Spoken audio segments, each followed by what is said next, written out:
You were tuned in to episode 69 of the Goodfellas podcast. I am your host, G5 Jeff TV, aka G5, aka 5, aka the Guru, in the building.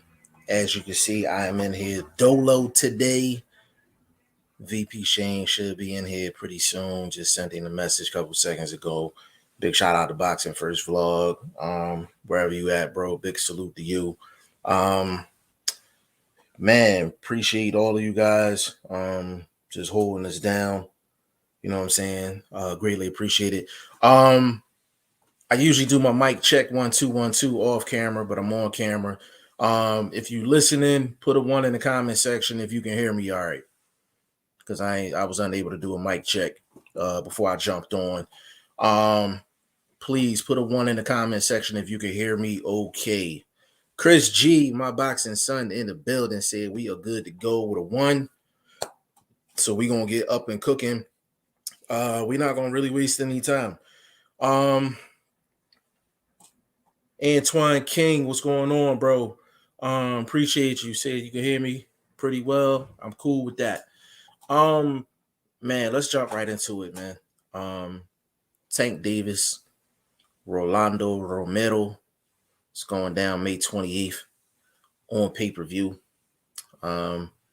This fight, absolutely no surprise to anyone. It was really just a matter of date and venue. Romero was supposed to be the opponent. He had an unfortunate outside situation that I think he ended up getting cleared on, or was no charges made or anything like that. And we got Tank Davis versus Isaac Cruz Gonzalez. Tank got a decision victory in that fight. And then we have Tank and Rolando Romero May 28th pay-per-view. So the big question is, are you buying it? Are you buying it? My boxing son, Chris G, said, I'll buy it maybe just to see Rolly get KO'd. That's what a lot of people saying. They just want to see Rolly get knocked out. And I don't know, some people, like some Rolly Romero fans, took it as an offense, but I said that Rolando Romero was a new age Ricardo Mayorga.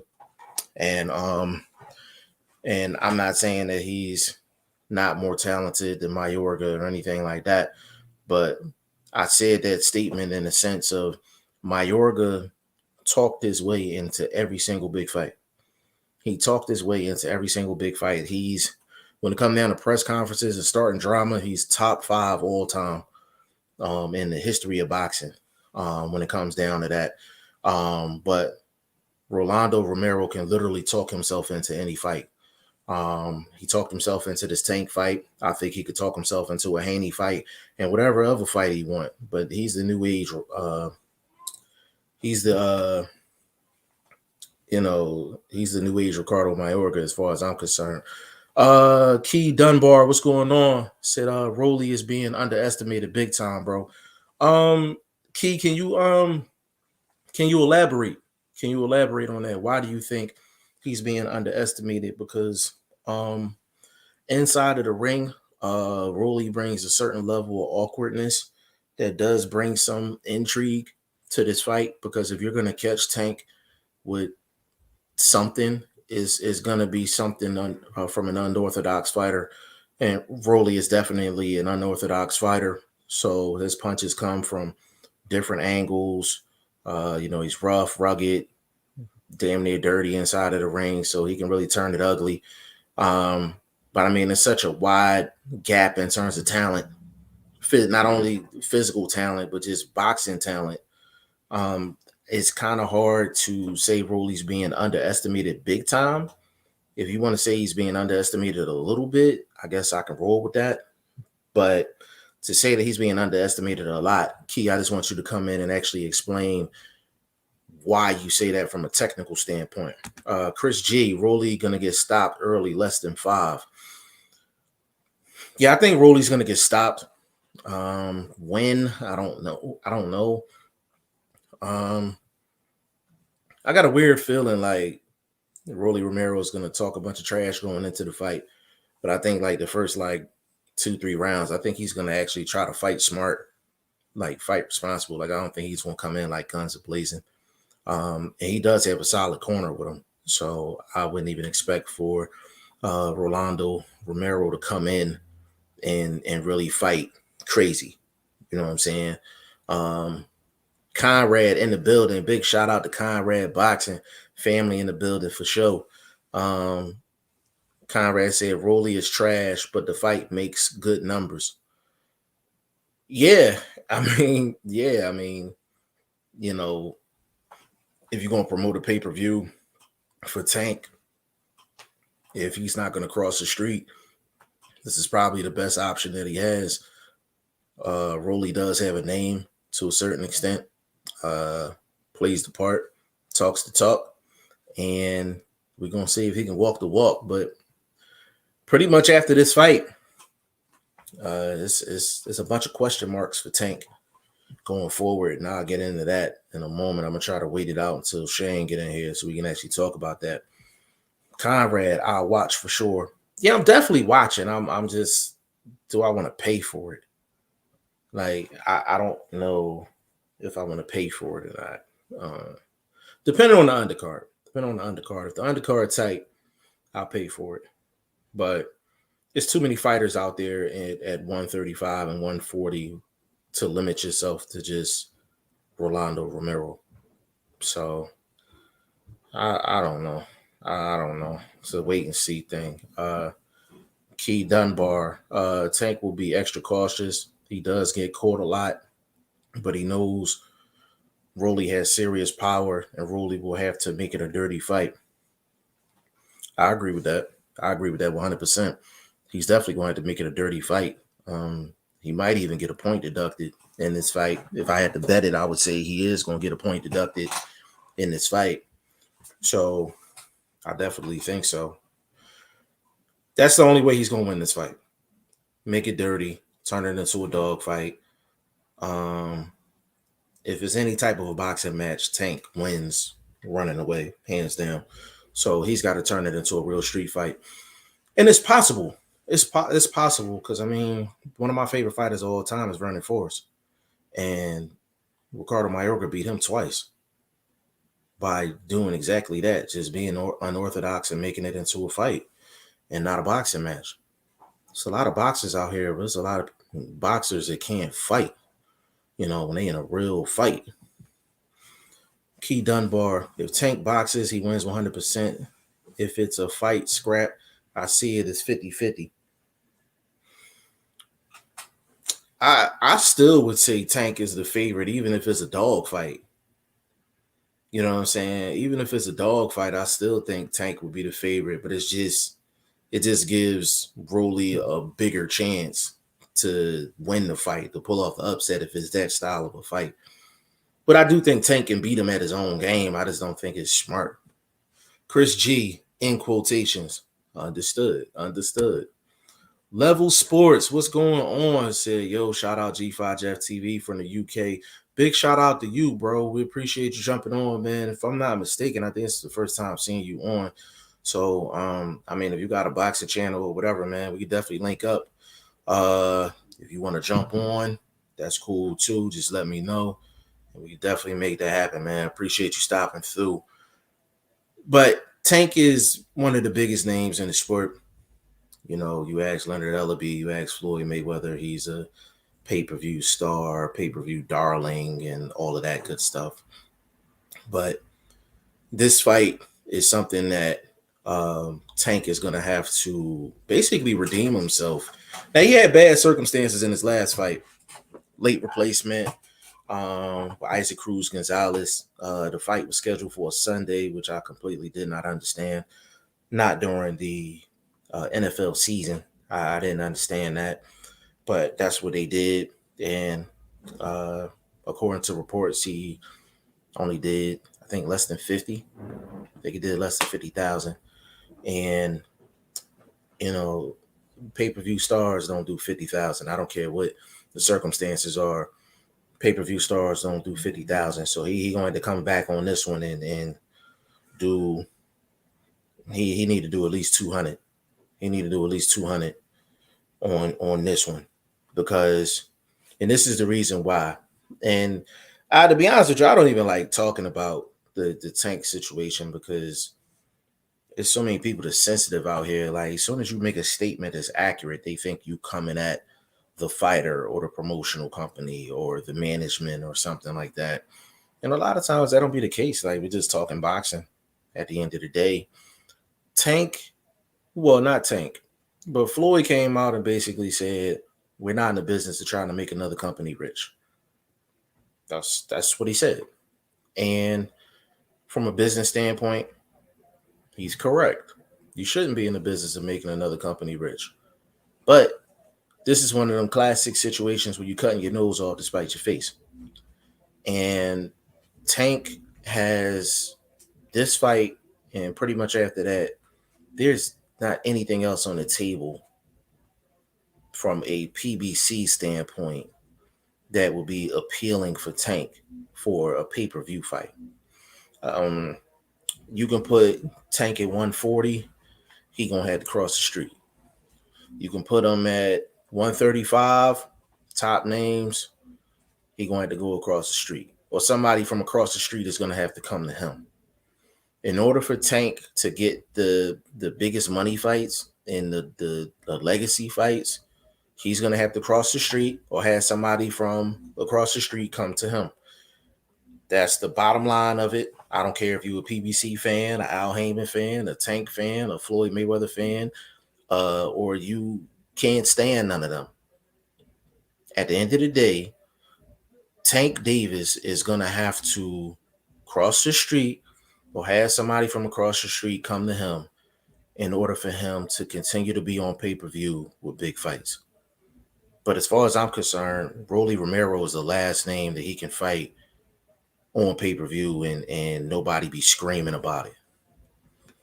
Level Sports. Yeah, I got a UK boxing channel. I pulled my ticket for Wembley for Fury versus White, and I'm going to cover the fight in Wembley on my channel. I'll do live streams in the stadium, maybe record a vlog.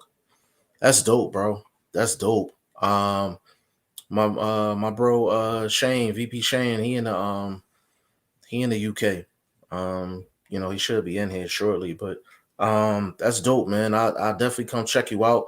And it's crazy that you on here, man. We was actually looking to actually team up with somebody from the UK, because we got some things in the works that we might be trying to work on down the line, like a show, like another show, but have it like UK based.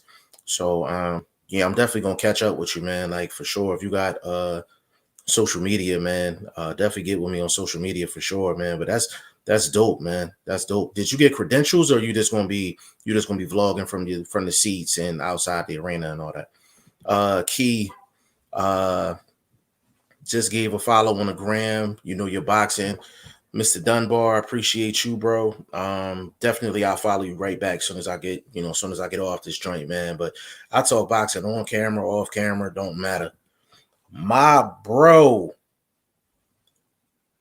YSM Sports Media said, don't disrespect me by asking me this question.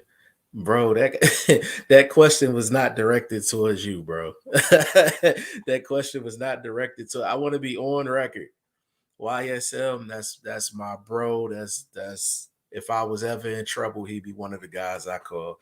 That question was not for YSM Sports Media. I want to make that perfectly clear.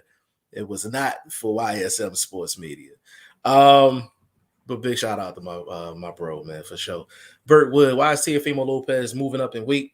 Is it because it's hard for Teofimo to make weight at 135? Lopez did not even try to get his belts back. First of all, big shout out to Burt Wood, always holding it down in here. It's always been rumors that Teofimo was struggling to make weight. That was always the rumor. I never seen him on the scales and he just looked completely done. My personal opinion.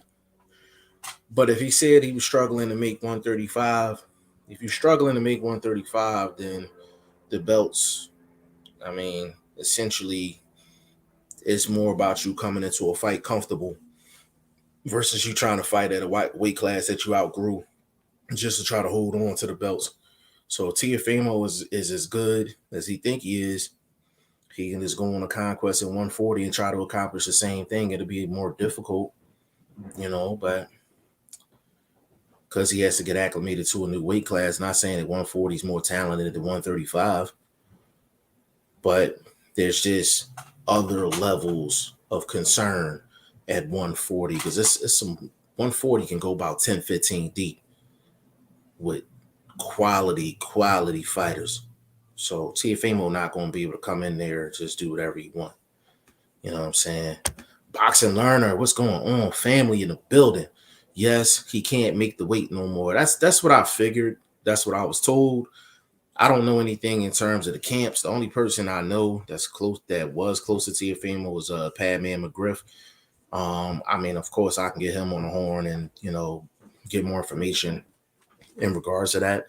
But that was the rumor. That's been the talk for over a year now that he's had trouble making 135. But they say Devin Haney is another guy that might be moving up in weight because it's hard for him to make 135. And them guys are so young, they're still filling out physically. Their cap is probably 147. Like I could see Haney going up to 147 and some like capping his career off at 147. I could see Tiafimo doing the exact same thing. These are big kids in their 20s, and they're not even in their prime yet.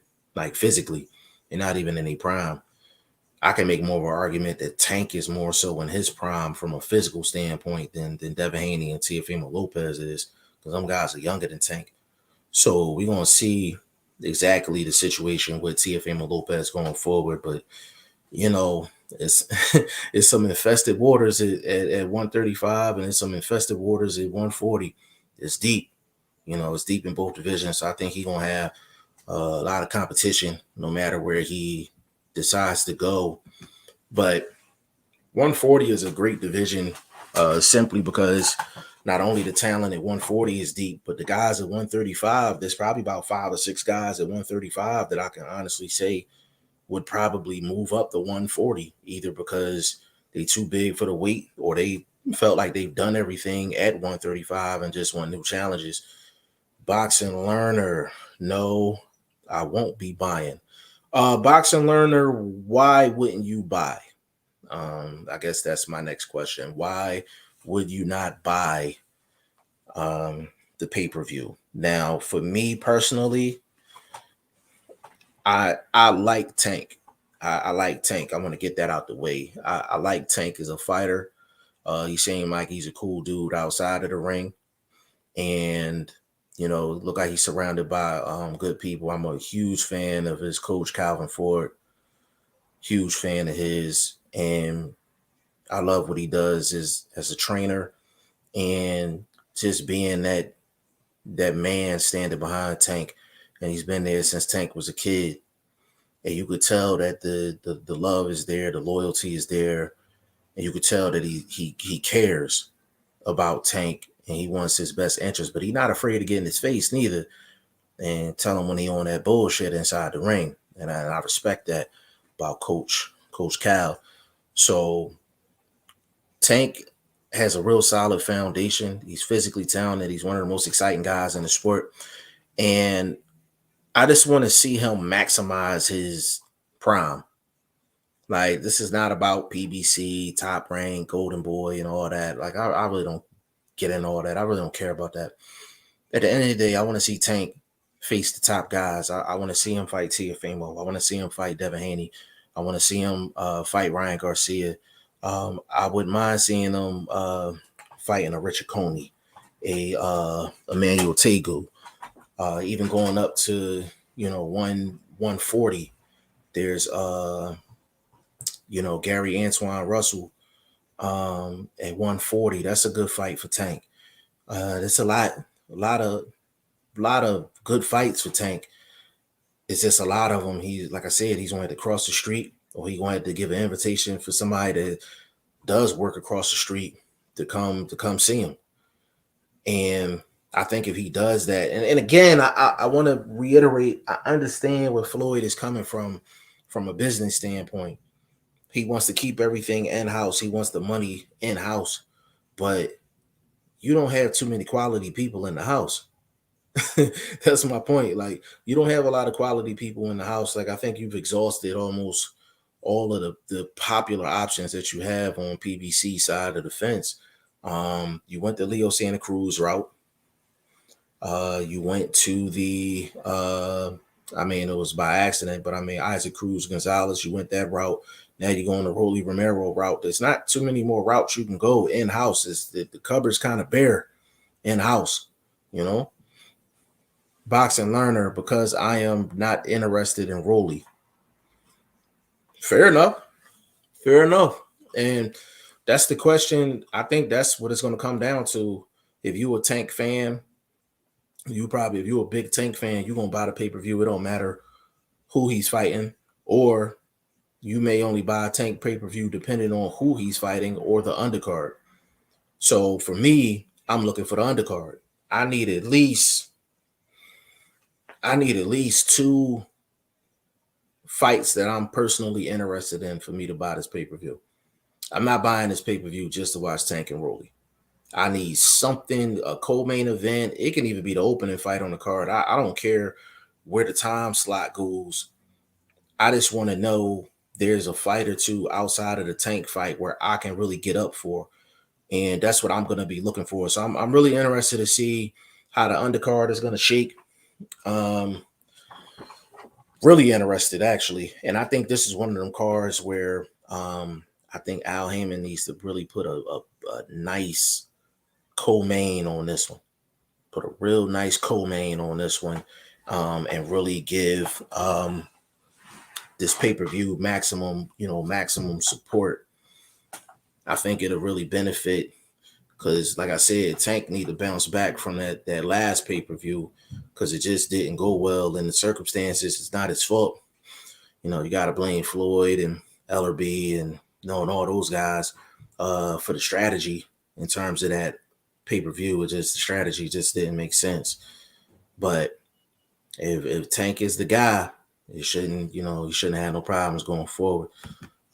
Key Dunbar, Spence versus Ugas prediction, and Charlo versus Castano prediction. A little early for my prediction. Key, since you're new, we do have a website, g5jeftv.com. Again, that's g5jeftv.com. And we have a boxing prediction fantasy league. We are in season 2 right now. It's ending in 2 weeks. But you can still join and make your predictions on there. And the winner of the season 2 is going to get $550 cash prize and a championship belt. And then we're going to have season 3 probably sometime starting in April. And we're going to go from there, man. But I can give you a technical analysis on both fights. I don't know if I have a prediction yet. I don't know if I'm ready for a prediction yet. But starting off with Charlo versus Castano. Let's be 100% real. I'm a fan of Castano. I'm a fan of Charlo. Charlo is the more talented fighter. He's the more versatile fighter. He's the more physically gifted fighter compared to Castano. Castano fights one way. His plan B is his plan A times 2. That's who Castano is. But Castano is extremely difficult to beat because he is elite in his style. He is elite in his style. From a strategy standpoint, Jermell Charlo, number one, needs to keep the emotions out of it. He's a guy that wears his heart on his sleeve and sometimes comes off real angry and just really just emotional sometimes. Seems like that's how he is. He needs to emotionally keep himself in check, mentally be very focused at the job at hand. And from a technical standpoint, he needs to do the following things. Number one, he needs to keep his back off the ropes. If I had to say anything, he needs to keep his back off the ropes. And that's not saying he can't fight off the ropes or he can't fight off the back foot. Bottom line is he's putting Castano in a prime position to be successful. He's put him in a prime position to be successful if he's gonna be have his back on the ropes. That's not a good look for Charlo. He's not putting himself in the best position to win. So that's number one. Number two, Charlo needs short, quick combinations. Short, quick combinations. And the reason why I say he needs short and quick combinations is because Castano is gonna basically go through a process to try to get himself on the inside. And what we like to say is Castano's trying to come through the front door. And Charlo needs to make sure he's charging him an admission fee for coming in the front door. So if Castano's going to get in the inside, you're going to have to charge him with a jab. You're going to have to charge him with maybe a shot to the chest, shot to the stomach, that Mayweather shot, something along those lines. And you have to make him think before he starts charging into your front door. That's number two. And number three, he needs to attack the body early. He need to make that investment early. He hurt Castano a couple times in the first fight. And the thing with that is he needs to build on that. He needs to build on it, not be completely just oblivious to everything else and just think he can go in there and knock him out. He needs to build off of that. Go through the process inside the ring to get himself to that point to where he can get Castano in trouble. The jab, be consistent with the jab, and keep your back off of the ropes. And then counter at the right times. And I think Charlo can win that fight. If Charlo's on his game, bro, Charlo can win that fight 8-4, 9-3 easy. He can make that fight extremely easy for himself. But that's the thing with Jamel. Jamel don't make fights easy for himself because a lot of times he has a high boxing IQ. He just don't fight smart sometimes because of his emotions. Like he gets his emotions involved a lot of times.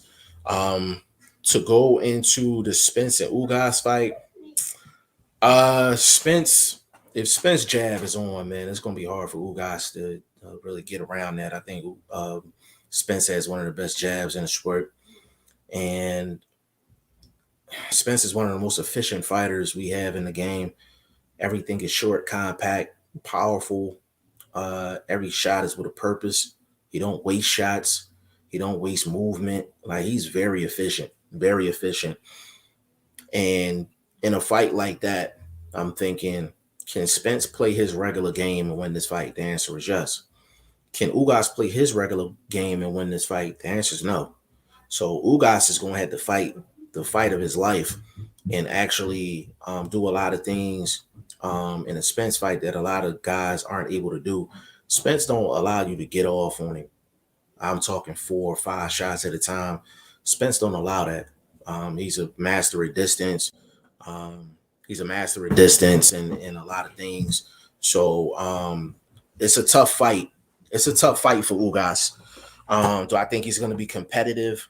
Yeah, in the sense of he's not going to be, I don't think it's going to be no 12-0 or 11-1, but I mean, Spence is a definite favorite. If Spence comes in and he's typical Spence, then I fully expect for him to win the fight, 8-4, 9-3 minimum, and my main man, VP Shane, is in the building. What's going on, good brother? Surviving in the dunya, bro. Surviving in the streets, man. Before we get started, I wanted to let you know we have a person in here from the UK that has a boxing channel. It goes by the name of Level Sports. So he said he bought his tickets for the Fury and Dillian White fight.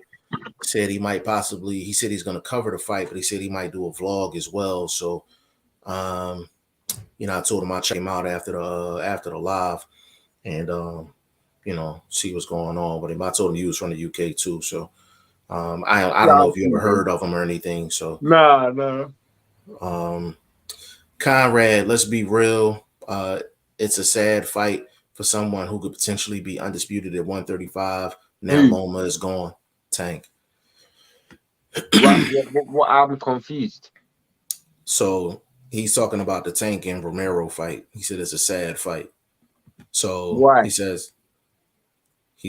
it's a sad fight for someone who could potentially be undisputed at 135. Basically, the level of competition. He don't think Romero is a good, solid Oh, competition oh. for Tank.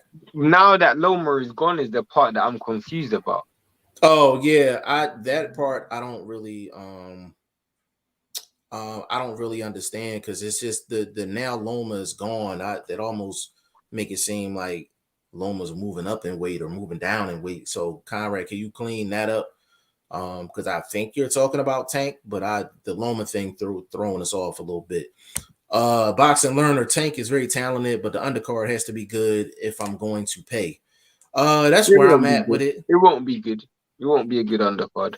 It probably won't. But I that's mean, what what's I'm it called hoping wasn't for. a good undercard. His last pay-per-view wasn't a good undercard. Yeah, yeah. And the thing was, they put less money out for that fight than they're gonna put out for Romero. Exactly. So, Last time um, placement. yeah. So it's not promising boxing learner, but I'm hoping that we can get a solid undercard. For me personally, I need at least one. I need at least one really good undercard fight for me to consider buying this. Because we hold a lot of the 135 pounders to a certain standard in terms of competition. And Tank gets a pass to me. He gets a pass because of Floyd's comments in terms of, oh, we're not in the business of making another company rich. He gets a Like, pass. You don't get a pass from fans. That I still well, hold him to that standard. yeah, I still hold him to a very high standard. Definitely, I definitely hold him to a high standard. But there's some people that will throw that Floyd Mayweather comment around and be like, that's the backdrop to why this Rolly fight is okay. Not a To good be enough honest with answer you, though, is it? say it again. Not a good enough answer though, is it? No, I don't. To be honest with you, I don't think it's a good fight. I don't think it's a good fight. I To don't be, think it's a bad fight though. I don't think it's a bad fight because it's trash talk involved. I mean, let's think about it. How much fights are there at 135 for a PBC fight? None. Just because that's the only fight available, don't mean there's a great fight. That's just the only option he I has. mean, Like, if I was, I wish I interviewed Mayweather because when everybody interviews Mayweather, they never ask Mayweather. If I had one question, and you know me, bro, if I went to a press conference or something, I'd have one question. The question I'd ask Mayweather is, you try to mold Tank in the style that you were molded in, but the most successful fights that you had, the highest payday fights that you had, were cross promotional fights. So mm-hmm. why isn't Tank in cross promotional fight where he can make the money that you made? You know, that's the fact Well, because your highest paydays came in cross promotional fight. So you're 100% correct. You might get kicked out of the press conference for asking that, but you definitely that's something I would ask too. That's the I but mean, that's something we've said but on the show. I would ask Tank that same question because here you are sitting next to a man who made 300 million against Pacquiao, 100 million against Conor McGregor. I don't know how much he made against Oscar, but when he was making these fights, those were cross promotion. Now he's saying that you can't be in cross promotion because he doesn't want to make another person rich, forgetting the fact that he got rich in cross promotional fights. Yeah. So And then the I amount don't of know, money he man. made for the Canelo fight. He made Yeah, good money in the Canelo fight. I'm pretty sure he did, bro. Yeah. I just that's the that's the thing, like with Floyd. Floyd's trying to guide Tank's career, like you said, in the same way that he guided his own career. The difference between Floyd right at that time pulling off the strategy and Tank at this time pulling off the strategy is Floyd had a lot more options to keep him busy while the big fights manifested. And I also feel like the climate's different. I also feel like the climate's different. At Mm-hmm. that time, Floyd was the cash cow. Floyd was the Canelo. Floyd was the Anthony Joshua. He was the person that was generating so much money. Mm-hmm. At this current 135 division, there isn't anyone generating. There is no one who, no matter who they fight, sells. So Yeah. the big selling fights are gonna come with good competition. You know, the Teofimo Lopez Loma fights. You Mm-hmm. know, Cambosis versus Devin Haney. You know, those are the fights that's gonna generate more money. So people are no longer paying for Floyd versus Berto or Floyd versus Vargas. You know, Mm-hmm. they're not gonna pay for those fights. We're in a climate where when you see in fights like Canelo versus Bivol for $25 or Wilder versus Fury for $75, you're gonna then charge me $75 for Tank versus Rolly. I mean, make that make sense for me because it doesn't. No, I agree. I agree. And the climate is definitely different. And Tank don't have a lot of dance partners that Floyd is willing to put him up against where They there's could low risk. remember during Floyd's time, they could charge as much money as they want because Floyd was the only pay-per-view attraction at that time. He was the only one Well, having pay-per-view fights at that time. If you think back at it, he was actually having pay-per. He was a pay-per-view attraction when Floyd was coming through. Ward only wasn't.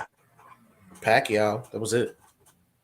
I mean, Pacquiao and Floyd are hand in hand. So Yeah, I mean, but that's the only other person that was really doing any pay-per-views, which is the reason why I make the statement with when people talk about Terrence Crawford so much and Spence and things like that, and they start talking about pay-per-view stars, and I'm like, neither one of these guys are pay-per-view stars. And it's not because neither one of them are not deserving. It's just simply every era only has one or two pay-per-view stars. Am I correct? yeah, I mean, the difference is, I mean, it's I guess for the first time in I don't want to say history, but for the first time in my lifetime at least, this battle with the broadcasters has gone to a whole next level. And everybody's trying to get a leg up. You know, we've never seen it at such a big scale from an international perspective and even from an American perspective, where these broadcasters are literally, it's like politics right now, literally like Joe Biden and Donald Trump. It's literally they're trying to gain a leg up in this democracy, you know, in this um vote. You know, you're trying to get polls, you're trying to win the propaganda. You know, really and Mm-hmm. truly, everybody's trying to find a way to make their company seem the one that's on top right now. Whereas broadcasting companies have invested so much money. It's like, Jeff, you let's say you invested $150 and no, let's say you invested a 10 grand into something, into a house, you know. Are you Mm-hmm. gonna say, you know what, bro? I'm gonna turn away from this house. I got 5 more grand to pay, but you're gonna pay that 5 grand because certain people look at it like once you're knee deep in it, you're knee deep in it. You can't Mm-hmm. turn away. You can't turn your back on it because you've Right, already gone so far in. You know, right, right. PBC. I'm pretty sure was it $1 billion that Fox done with Al Heyman. The Zone gave what's it called? The Zone gave Eddie Hearn $1 billion. ESPN and Top Rank. ESPN signed to the highest paying broadcaster in America and the highest paying broadcaster in the UK. I Mm-hmm. mean, there's money being invested in this into boxing, and the amount of money that's being invested and reinvested. It's like, do you pull out when you're in so far, or you keep going in until you reach the pinnacle? You know, it's kind of. I'm glad you even gave that example because I'll give it more so from a gambling standpoint. So if you have $1,000, right, and you at the casino and you down, let's just say you down $400, you got a decision to make. You Yeah, gonna walk out that door and be like, all right, I got 600 left, or you gonna try no, and make that 400 back. I'm gonna try to get this 400 back. So that's essentially what's going on, you know. But I mean, it's gonna be difficult And it's for. also pride for these guys as well. Like it's also pride. You know, a lot of these guys have Well, spoken a lot of trash about how good their promotional company is. So the pride. But see, the thing is, if you think about it, Al Heyman has actually purchased his fighter's pride.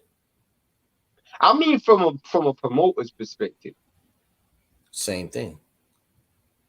Because when it comes down to it, they don't get proper Okay, promotion. let me tell you why I'm saying it's a pride thing. Because Al Heyman's rich, Bob Arum's rich, Eddie Hearn's rich. These dudes are rich. So they Mm-hmm. ain't doing it for money. What Mm-hmm. else are they doing it for? Well, I mean, they are doing it for money to get richer, but I guess the I don't think so, you know. trust me, they definitely they not in it to lose money. I'll tell you that much. No, So I'm not I'll put saying. it to No, you. I think it's more of a case of the winning because, bro, they ain't Well, making money. Like, bro, I'm pretty sure Top Rank and PBC and Eddie Hearn are losing money on the amount of money that they're paying these fighters, bro. They're well, paying these fighters a hell of a lot of money, well. and a The lot of these thing, dudes ain't recouping it, well, the way the especially the structure zone. is, the way the structure is, that's a company problem. You got to think about it.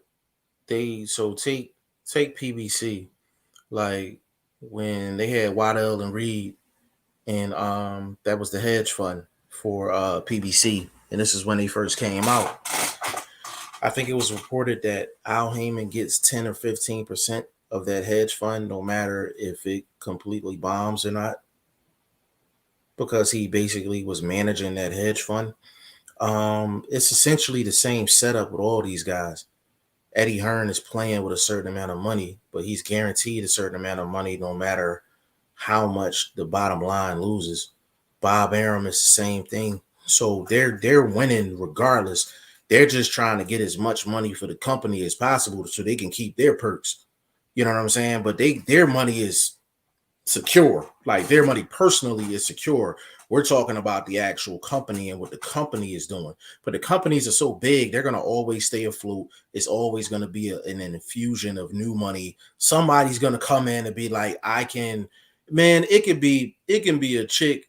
She just crazy in these streets, just doing whatever. It's always going to be that one person that's going to be like, I can turn her around. I can make her into something. You know what I mean? Like, so it's Yeah, just, it's something like that too. But I no, and it is a pride thing. It's just the way Al's contracts is set up.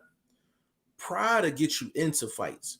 And the reason I said the pride, he kind of bought the pride is because pride doesn't get any PBC fighter into a fight. but Al Heyman but gets but them into a but, fight. but pride is the reason why Al Heyman's made certain actions that he's done in the recent years. Let's keep it real. If Eddie Hearn didn't come to the America and he wasn't so aggressive in his speech and what his approach and his budget, Al Heyman and Top Rank wouldn't have reacted in the way they done. And the only reason why they reacted in the way they done, you can make a case that it's money, but is it also a case of, am I gonna let this dude come over here and try and take over what I got? Sit on my patch, try take over my patch. That's pride, bro. That's bigger than money. It's like when you're on the block, bro, it's like you're running a certain strip and this is your strip. You know, this ain't, and then someone comes over and try takes over. Yeah, you're making money, but it's bigger than that. It's bigger than that, and Yeah. that's how I see it. With a lot, especially if you look how the domino effect of it. Like, let's keep it real. PBC's done more pay per views in the last 3 years than they done in 5 years before Eddie Hearn came to America. That's a Mm-hmm. fact. All right. All right. It's this perception that um the zone was trying to kill pay-per-view. And the thing is really was the opposite way around. Because I'm like, when PBC first started, they were the ones that was putting absolutely everything on regular Mhm. TV and just on premium cable. Nothing was on pay-per-view. And they was trying to flush the pay-per-view thing out because Canelo was doing pay-per-views. And I remember it vividly. And I remember they used to be like, why pay for a Canelo pay-per-view when we giving you all of this for free? It, it, it, And it, that was the game plan, and it, they've done it in reverse now, so they actually I doing the mean, reverse action. again, it's a domino effect, but it's also a curse because I look at it and I look at someone like Eddie Hearn, and he's tried to come in and almost destroy the pay-per-view model by giving high guarantees with activity and not and free fights. The problem is he never had the stable to back it up. You know, he never had the stable to back it up. Whereas with PBC, now they got the stable, but they don't have the activity. They don't have these guys active enough.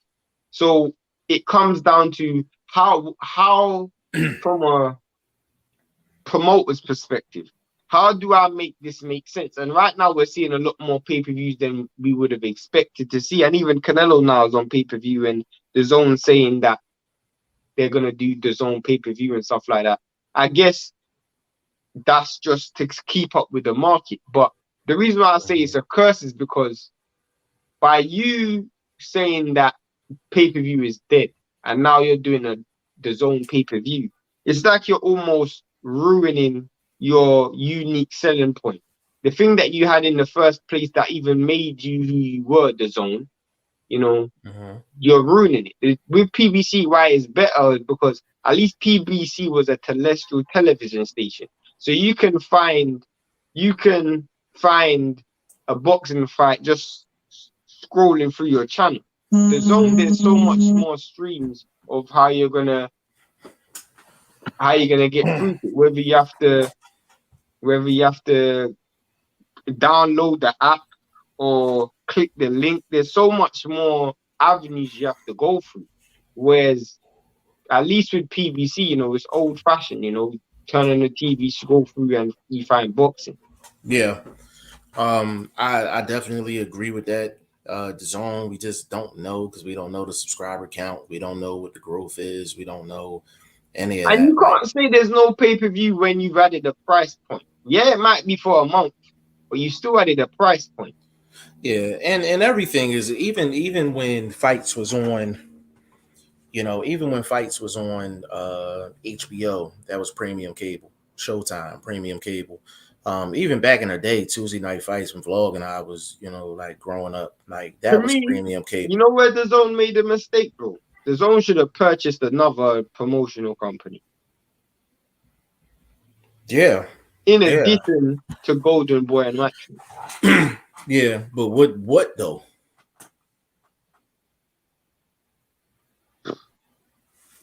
So the reason I asked that is because HBO turned into not only a TV, like basically a boxing home, but essentially they turned into promoters.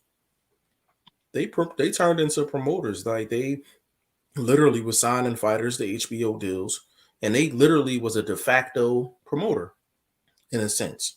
Um, and when you signed with a promoter back then, if that promoter was connected with HBO, essentially you were signing a TV deal. It might have been a promoter figurehead, but essentially you were an HBO fighter or you were a Showtime fighter. And if you were an HBO fighter, you wasn't fighting on Showtime. If you were a Showtime fighter, you were not fighting on HBO because you were not permitted to do so. So a lot of these the way the contracts are structured and things like that. And the reason they're for the people that don't know, the reason why they're structured like this is because the TV networks that televise these boxing events, they add no compete clauses. Like they add no compete clauses. Like so Top Rank has a deal with ESPN. Is a no compete clause where PBC can't come over and make a deal with ESPN as well. I'll keep it real. You know, Showtime. Like Showtime are fortunate that they didn't go in the same way that HBO went. Because when Fox came with that big bag of money for Al Heyman, it would have been easy for Al Heyman to just go, you know what? I'm just going to turn around and put all my fights on Fox. But the reason why I say it kind of worked, he was fortunate because Al Heyman has such a big stable, he can spread them over Fox and Showtime. Yes, correct. Correct, and that's the thing. Like, I just think he doesn't have a lot of even with both of those stations, he don't have a lot of slots from the Fox end because the setup different. You know what I'm saying? Like, the setup's completely different. He can't just get on, like, he pays for those slots. I mean, Al Heyman, what he's struggling the most with is he's been struggling to give value for money. That's how I'll say that. No, that's a fact. I That's mean, we that's a, got some good fights coming up. I ain't gonna lie about that, but previously, yeah. there's no We've been, quality control for what goes on pay-per-view and what doesn't. yeah, it's money control. I mean, it's money control at the end of the day. You know what I'm saying? That controls what goes on pay per view and what doesn't. Because you can't tell me Castano and Charlo was free, but I had to pay for Ortiz and Charles I was Martin. Like, wrong. like, so it's crazy. Brentwood 122 class is where Anui moving. If he beats Donaire said when he wins, he's moving down to 115 to fight Chocolatito. I would say probably he would make Chocolatito move up.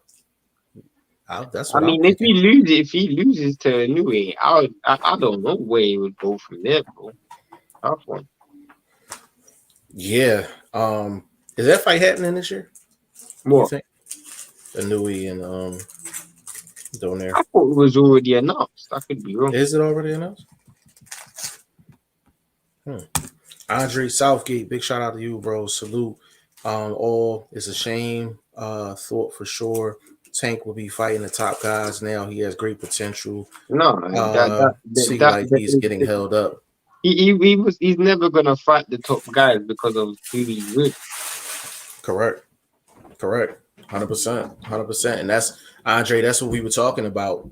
At what point do you actually, if you're Tank, at what point do you say, hey, like, throw me in the deep end? Like, you know what I'm saying? Like, because I'm like, That only happens when um his peers start making more money then, or making more noise or legacy fights. Because right now Tank doesn't have one legacy fight to his name.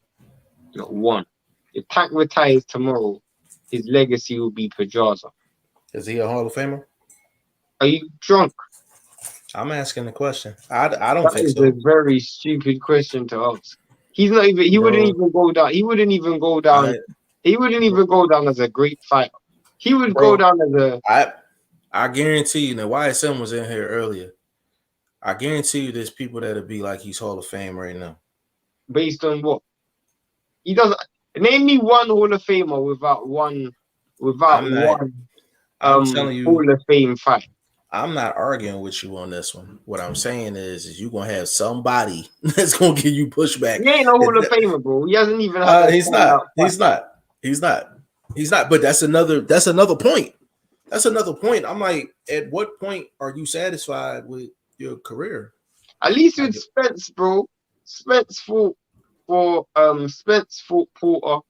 Spence fought Spence fought Porter, and in a unification, he's gonna fight Ugas in the unification. And if he fights Crawford, which is likely, that's a all-time ATG fight. That's gonna go down in history. 20, mm-hmm, 30 years time. That's what mm-hmm, that's boxing, bro. When people talk about you 20, 30 years time, same thing with Wilder. Wilder right, lost the few, but in 20, 30 years time, people are gonna be talking about that. You know, correct, yeah, it's that same thing. The fact that you done something that cemented your name in the history books. Kovalev versus Andre Ward, Lennox Lewis versus Mike Tyson. Those are mm-hmm, the things that Golovkin versus Canelo 1, Golovkin versus Canelo 2. These things make a difference in boxing. mm-hmm, Floyd had it. Floyd had it. You've mm-hmm. made history where people are going to be talking about you in 20, 30 years' time. Time isn't. I agree 100%. But it's just, I guess I asked that for the Tank fans, not necessarily for you. Because Tank fans is gonna have to answer that question. Like, if this is the level of competition that we're dealing with, and he says that he's satisfied with his career, what's the next obvious question? Is he a Hall of Famer? But I get that. But there's a lot of fighters who you can think they have good ability, but they got to do something, bro. At the end of the day, it's not like the dude's fight. If he fought a Devin Haney, if he fought a Teofimo Lopez, those are fights that stand the test of time, bro. They got shelf life for years, bro. People are gonna be talking about that for years. Unfortunately, there's not one fight in Tank's career people are gonna be talking about. And the funniest thing is, he done things right. He started things right by he took on the Pedraza, he took on Leo Santa Cruz. You know, those are fights that I think were good stepping stones to Teofimo, I Devin agree. Haney. Not stylistically, but from a marketing perspective. I agree, 100%. But those are questions that Tank fans are going to have to answer because they keep saying he a pay-per-view star. He's this, he's that. And the only reason I asked the Hall of Fame question, I'm like, you ask some people, Boots is Hall of Fame. You know what I'm saying? Like, Wait. What did you say? I didn't even hear what you just said. Who's a Hall of Famer? I said, if you ask some people, they'll put Boots in the Hall of Fame right now. You know what I'm saying? They put him in the Hall of Fame right now. Nobody would do that. Nobody would do that. Nobody would do that. T. Finney in the building said, salute. Does Tank and Rolly get a venue set yet? Or is it in the works? I don't know. I think it's I know the works. fight's supposed to happen and I can imagine it happening, but I don't know. Most likely Texas or something. Miami or something. May 28th. I don't know about the venue. Conrad said, well, make Campbell a good offer. That's what we suggested. They don't That's want what to Shane fight and I Campbell. suggested. How you see that fight going? Who? Tank Campbell. Tank and Cambosis. Cambosis gets knocked out, bro. Anyone who fights Tank's knocking him out, bro. The only person who I see has a good chance of beating Tank is Teofimo Lopez. Now, see, me, I think it's Haney. Me personally. No, bro. He gets touched too much as well. If you think about it, he's really only got touched like 3 times in his career. Yeah, you only need to get touched once by a Tank and it's over. What would you say about Loma? I don't think my brother said Loma. I don't think so, bro. Can Loma beat Tank? No, my brother was saying he thinks Loma has the best chance of beating Tank.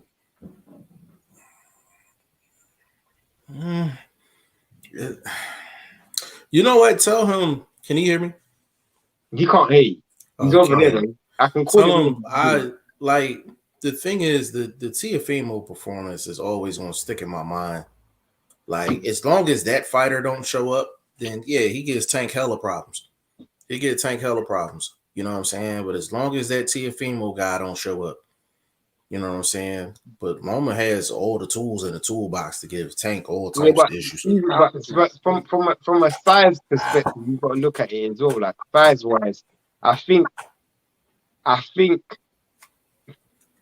Loma gets hit as well, bro. I think Loma gets touched, bro. Loma gets touched. You do.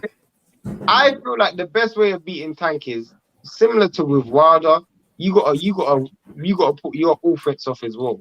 You gotta be very good offensively. That's why I say Teofimo Lopez. Teofimo Lopez has the punch power. A right-minded Teofimo Lopez has the punch power, has the speed. He has the ability to land shots and get Tank worried about what's coming back at him. You know, I think to a certain degree, Tank can walk through Loma and definitely walk through Devin Haney. Ask your brother who you think the top guy at 135. Huh? Ask your brother who you think the top guy is at 135 right now.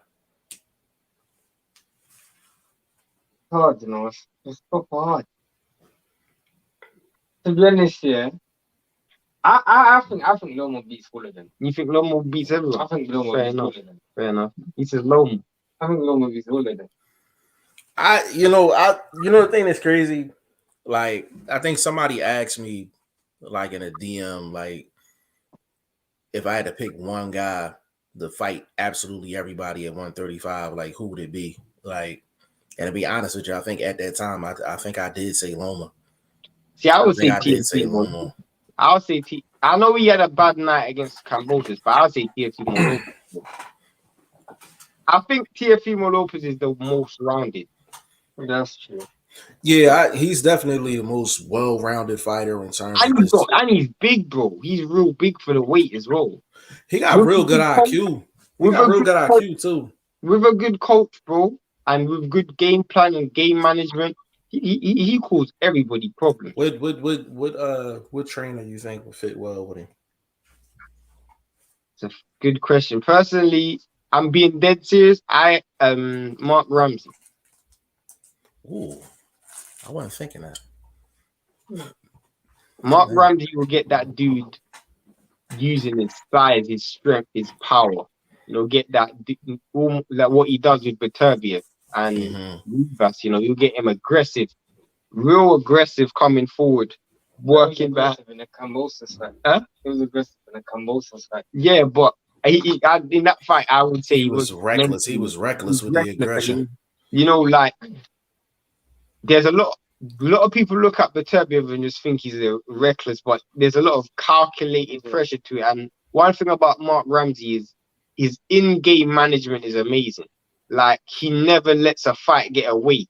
He can see things before it happens, and he'll tell you to press on a fight maybe 2-3 rounds before naturally you think you have to.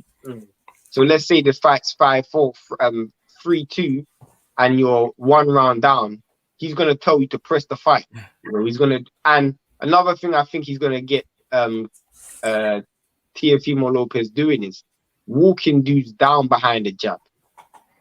One thing about Teofimo Lopez is all of that. It's in and out, trying to walk dudes onto counter punches and land explosive single shots. You walk a dude behind the jab, powerful jab, get them on the back of the ropes, and then you let your shots go. And another thing that I think TFN actually, this is the one thing that Beterbiev does that nobody gives him credit for, and a lot of people don't do it in the sport. Like he actually sets traps coming forward all the time. And it's you rarely see it. But the great pressure fighters, they come forward, but then they're setting traps in the process. And how much time do you see? And this is another Ramsey trick. How much time do you see Beterbiev change his punch variety in terms of how quick he throws punches? Not every punch is the same speed. One thing about Teofimo Lopez, everything's the same, 100 miles an hour. Other than when he's long, when he's up close, everything's 100 miles an hour. Everything is quick.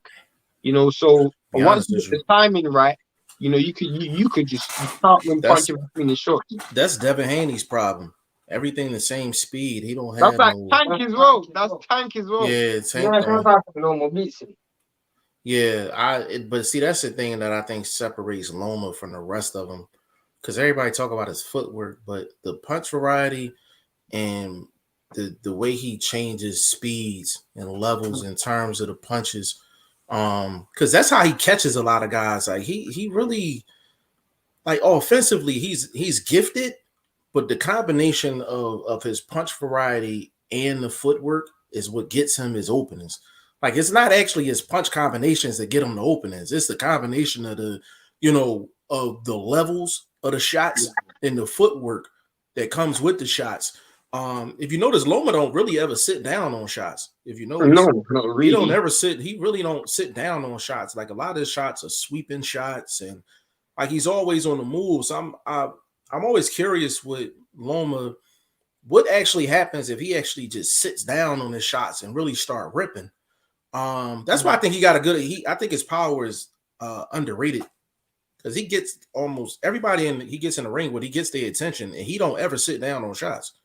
That's very true. Well, it's also come down to the fact that he's hitting at angles that they can't see, and the shots you don't see. Yeah, because even in the Comey fight, he was standing right in front of Comey, giving it to him. Like, you know what I'm saying? Like, standing right in front of him. Conrad, he said, "What's up?" He said, "What is up, Andre?" Key said, "Romero was mandatory, though. It's not exactly a cherry pick." I mean, Tank doesn't have a belt, so it doesn't matter if he's mandatory. What's he mandatory for? What belt is he mandatory for? Tank doesn't have a belt. Yeah, Key Dunbar. I can see Isaac Cruz being on the undercard. Cruz is fighting Gamboa, ain't Yeah, I heard. Yeah. Yeah, Supposed I wonder if they're gonna throw that on right. undercard. The trash right. He should be. Yeah. Gambo is washed right now. He's washed now. Man, Gamboa getting passed around like the neighborhood female, man. It's crazy. YSL, no one has free fights except PBC, so it's a balance. You get some fights for free and others cost. I agree with that. I agree with that. I mean, Now the levels is different. There's no quality though. There's no quality control. Like you can't give me Castano Charlo for free, then make me pay for Ortiz vs Martin. Yeah, I told I don't know if your brother heard this one, Shane. I'm pretty sure you know where I'm going with this one. I might you can't give me the T-bone steak for free and then charge me for the burger and fries. You know what I'm saying? Literally. You know what I mean? Andre said, salute Conrad. YSM Fox cut the budget after COVID. That's why we have been getting mid-level fights. That's true as well. I can't say that. I can't say that, bro, because they tried to make big fights. They definitely tried to. They tried to make Pacquiao versus Errol. I mean, what's bigger than that, bro? That's a massive fight. Yeah.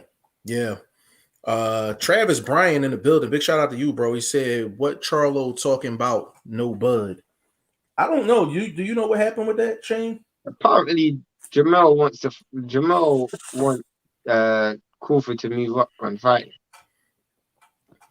Man, he got Castano problems. Yeah. He got Castano problems. Burt Wood, Shane, who has accomplished more in their career, Donaire or Chocolatito? Hall of Fame stats.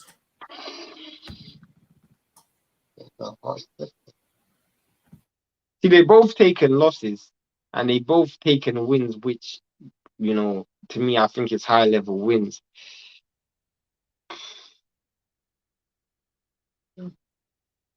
I feel like Donaire's always going to be in Pacquiao's shadow. You see my point? So it's one of those ones where a lot of his accomplishments are just going to get overlooked because he's from the Philippines, like Pacquiao. Yeah.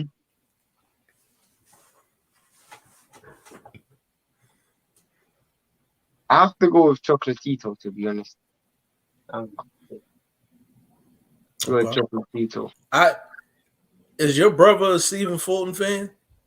He likes him, but not like me. I like him. Not like me, though. Who his favorite fighter? Usyk. Usyk? Bro, but okay. my brother's been Usyk's been his favorite fighter for years. Yeah. For years. I predicted Usyk was gonna beat AJ before it even happened. Like he thinks Usyk beats everyone at heavyweight. I think I can see it happening. He beats Fury too. My favorite. Not just because my favorite. I think I can see it happening. He beats Fury too. Yeah, I see it happening. To be honest, in my eyes, Fury makes a lot of mistakes. You know, he's not as good as defensive as everyone thinks. Yes, he's been dropped quite a bit. He's been. How much times has he been dropped? About 5 times now. 5, 6 times. 5, 6 times, yeah. Yeah, his recovery skills is 100 though. Recovery is well. That's me. That's the thing. He like a goddamn zombie. He like a damn zombie, man. Like you knock him down. But you know, the truth is, like, Fury's gonna have to knock Usyk out to win the fight. That's the problem. I don't see happening. The thing that's crazy. I know we made the argument on the show before, but I'm like Usyk is Hall of Fame right now. No, I already said definitely. Right now. I said it before the AJ fight though. The AJ fight just kind of solidified it. Yeah, there's 3 Hall of Fame fighters right now in boxing. I'll say Chocolatito, Donaire are Hall of Fame fighters for me. Canelo's a Hall of Fame fighter. Usyk's a Hall of Fame fighter. Terence Crawford's a Hall of Fame fighter. Errol Spence is a Hall of Fame fighter. I don't want to give it to Josh Taylor. I don't really want to give I would have given it to Josh Taylor, but it's a bit difficult. What's it called? So there's a few Hall of Fame fights. I mean, you gotta put Fury as a Hall of Fame fighter. The dude beat Klitschko. Is Donaire a Hall of Fame? You mentioned Donaire? Yeah, Donaire's a Hall of Fame fighter. So we got what, about 6 in the sport right now? 7 Hall of Fame fighters. Trying to think of you missing anybody. I don't think so. I mean, not that I can think of off the dome. This Brady's Hall of Fame. Nah, bro. Because he's a top fighter, but you gotta remember, like, again, just because of the division he's in, he's not gonna get that recognition. I'll say this though: if Bivol beats Canelo, remember it's gonna be Bivol versus Batavia for undisputed. The winner of that sort of thing. That's definitely weird. The winner of that sort of thing. Oh, Loma's Hall of Fame as well. Loma's Hall of Fame. You believe Loma's Hall of Fame? Bro, this dude is a 2-time Olympian, 3-weight world champion, 2-time unified champion. This dude done a lot of things. And how many fights? And how many fights he done had? Less than 20, I'm sure. Less than 20. Right. Well, we had like 17. Yeah, like 17. I mean, look at Usyk. Usyk is the fastest person in history to unify belt. Fastest person, and the fastest person in history to go undefeated. I mean, those records, it's ridiculous. Man. Are we forgetting anybody? I've been trying to think of that. 135, 130, 126. In a way. Is he pound? Yeah. Is he? I would.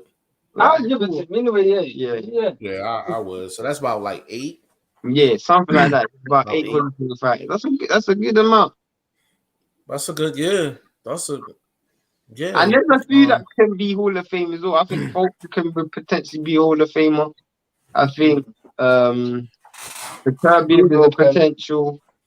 I think there's a few that can be, man. There's a lot of potential. Yeah, it's a whole lot of potential all the way around. Pink Furry Goddess in the building. What's going on? Said I'm here a little late. I hope you're both doing awesome and bless you. Hey, we appreciate you jumping on for sure. Toby Bivol is currently paying $3.45. For what? He said $3.45. I guess betting. But you know, Toby's out in Australia, so that's Australian numbers. Big shout out to Toby, man. I can't bet that fight, man. I can't bet that. Me now. I think Bivol wins. Bivol ain't gonna get the fight. Even if he wins, I think he wins, but I don't think he'll get the fight. I don't think he's gonna get the decision. I might go with Vlog on this one and bet a draw. That's the only way Bivol can win is a draw. He goes for the knockout. Nah, bro. I watched recently. I watched Plant versus Canelo recently again. I just thought Plant is so poor offensively. Like, this dude is one of the worst offensive fighters. No, the thing is crazy, yo. And I'm talking about for people in the States, right? So there was a lot of people watching that fight, and they were saying Plant was putting in work, the counter shots. And I'm like, bro, what the fuck is you watching? I'm like, what are you watching? Yo, listen, like, this all he was doing. Literally. Like, that's it. I'm like, that's not putting in work. You ain't following it up with nothing. You're not putting anything, no mustard on it. He was literally going like this. Like, that's all he was doing and moving. I'm like, that's not putting in. I'm gonna tell people something that they don't know about Bivol as well, bro. The most aggressive I've ever seen Bivol is when Bivol gets hit. Whenever Bivol gets hit, go and watch Joe Smith, Pascal. Whenever Bivol gets hit, that's when he goes aggressive. Mm-hmm. You see if Bivol's just winning on the jab, he'll just win on the jab. The moment you try and hit him, that's when he goes aggressive. I've watched in the last since the Canelo fight, I've watched Pascal over again, studied that fight. I've watched Joe Smith over again. I watched this Salamo fight over again. I'm telling you, every single time this dude gets hit with a big shot, he goes aggressive. Go watch the fight back. It's almost like he gets offended. Yeah. And one thing I realized with Bivol as well, his punches remain the same speed and power from round 1 to 12. Oh yeah, he ain't gonna get because He he's does bro, not he's get got the same thing as Bradis, bro. They punch like they pay for their punches, bro. Like it's like every punch is $100, and I ain't punching unless it's counted. Yeah, they ain't throwing them joints with coupons or nothing. None of that, bro. For sure. Toby said, "Yes, sir. How you guys doing today, man? We trying to survive in these streets, man. That's it, man. So I'm sorry. He said I've been AFK. AFK. We are going through floods at the moment. Oh, Oh, man, I didn't even that's know crazy. I didn't know that, bro. Hope everything all right. For sure. Is there any way Bivol can win a decision? No. that. He would have to win 10-2. That's the ball. Or 11. He would have to win 10-2 to get a draw. You have to go Russia. Where's Bivol from? Bivol's from Russia. Yeah, you have to go Russia. If that fight was in Russia, I could see him winning. Yeah, there's no way. There's no way he's getting a decision. Like he going to knock Canelo out. He's going to knock Canelo out. We've only seen Canelo hurt twice in his career. Twice, legit. Said some say Bivol hasn't been the same since the Joe Smith fight. I get that. He looked bored. Okay. I mean, he looks bored. It's so easy. Yes. So I don't think he's ever felt like he's not come out of second gear in one fight. You know, it's not like he's getting hit more in fights. It's not like he's getting hurt or damaged. But he's physically a lot bigger than Canelo. If I don't know if people seen the press conference, but like mass wise, he is way bigger than Canelo, man. So I mean, if he could try to go bully mode, that might be his best shot. He's gonna basically be a fresher, stronger version of what Kovalev was. Yeah. Kovalev was doing good in that fight, bro. Yeah, like Bivol. I sent you a clip, and Eddie Hearn even spoke about the Kovalev controversy. People thought I was crazy. I had Kovalev up. You know when Kovalev was sleeping on the couch? Mm-hmm. Canelo and Eddie Hearn spoke about that recently. I sent you the clip, bro. For real, send it again because you know I put them. Yeah. I was distracted. But yeah, so Eddie Hearn was basically saying that he wasn't the reason why that happened. It wasn't his fight because Canelo was upset that that happened to Kovalev. And for those who don't know, and I always say to people, that fight was rigged. Kovalev versus Canelo was rigged. It was rigged. Can you explain that to the people real quick for the people that don't know? I'll give you a background. Kovalev had come off a knockout loss to Alida Alvarez. He ran it back close succession in January against Alida Alvarez, and he won on points 12 rounds. Then he went 11 tough rounds with Anthony Yarde in August. Correct. And he had already agreed the Canelo fight, but he had already agreed the Canelo fight before the Anthony Yarde fight had taken place. So he went from one camp to another camp, no recovery, and he fought the Canelo fight in October after fighting Yarde at the end of August. So he had basically the last week of August, September, and October. After coming off, he's already had 3 fights within that year. And then there was a rehydration clause. He had to weigh in on the night of the fight. And then on the night of the fight, they pushed the fight back an hour. They pushed the fight back an hour for UFC. When Canelo's on the pads doing pad work, Kovalev's in the dressing room sleeping. It's literally on camera. Canelo was upset about that they pushed the fight back an hour. And he spoke about it recently in an interview. And Eddie Hearn was basically saying, it wasn't my show.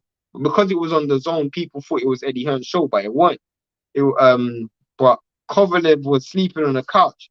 So after all of that, after everything that happened in that fight and everything that had led up, you also have to remember that Kovalev had 2 assault charges on him at that time as well that he had to deal with.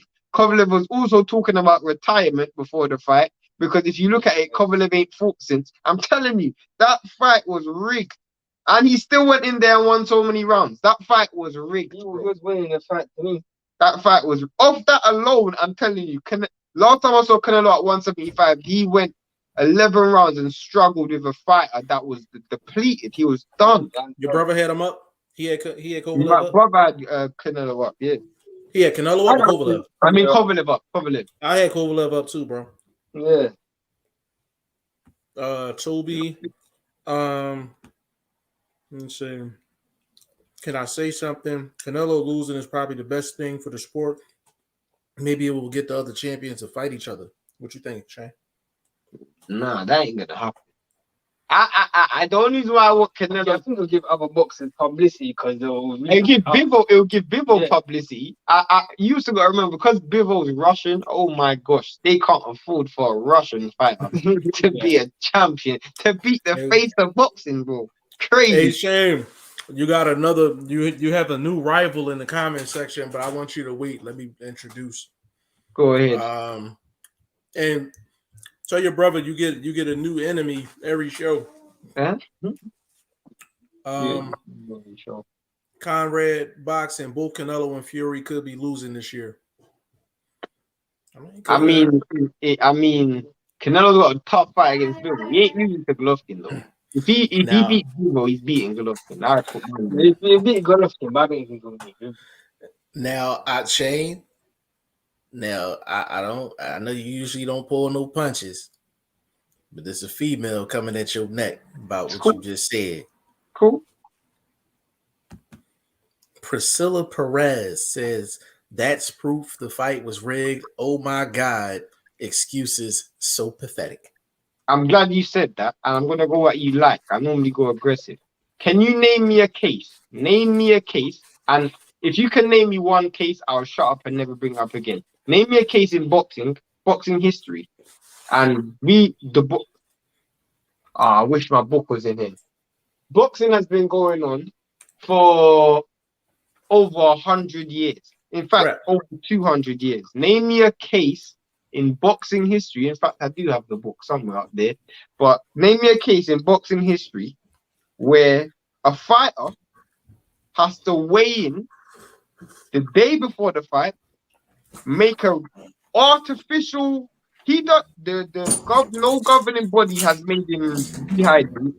There's an artificial weight he has to make on the night as soon as he arrives in the arena. He has to weigh in and make a certain weight, and then in order for him to rehydrate, not in order,